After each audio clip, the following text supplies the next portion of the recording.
Hallo Freunde, das was ihr da im Hintergrund seht, momentan, das ist nicht meine Wahlheimat Kroatien, das ist nicht Roški-Slap.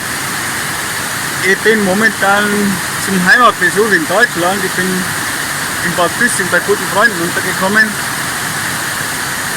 Ich habe jetzt heute eine Radtour gemacht, ich bin jetzt in Oberösterreich,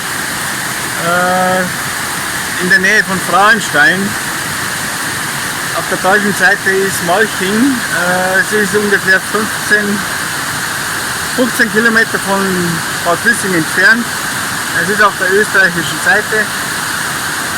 Wenn ihr mal nach Bad Füssing kommt, dann würde ich euch die Radtour mal empfehlen, von Bad Füssing über Obernberg nach Frauenstein, Simbach, Braunau. Eine wunderschöne Tour.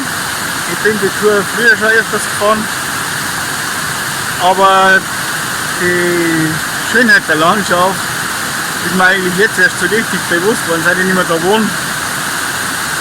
Und ich kann es euch nur empfehlen, macht mal den Ausflug, schaut euch die Gegend an. Wenn ihr von Obernberg Richtung Braunau fahrt, auf dem Radweg, dann kommt ihr direkt hier vorbei. Halbt eine kleine Rast, kühlt euch ein bisschen ab, es ist einfach herrlich hier. Und ich werde jetzt wieder weiterfahren Richtung Heimat, werde aber auf dem Rückweg noch an einen Badesee fahren, mir ein bisschen abkühlen. Badeseen gibt es ja da in Oberösterreich genügend, also macht es gut. Mit dieser wunderschönen Aufnahme möchte ich mich jetzt erstmal bei euch verabschieden. Bis zum nächsten Mal. Ciao, euer Franz.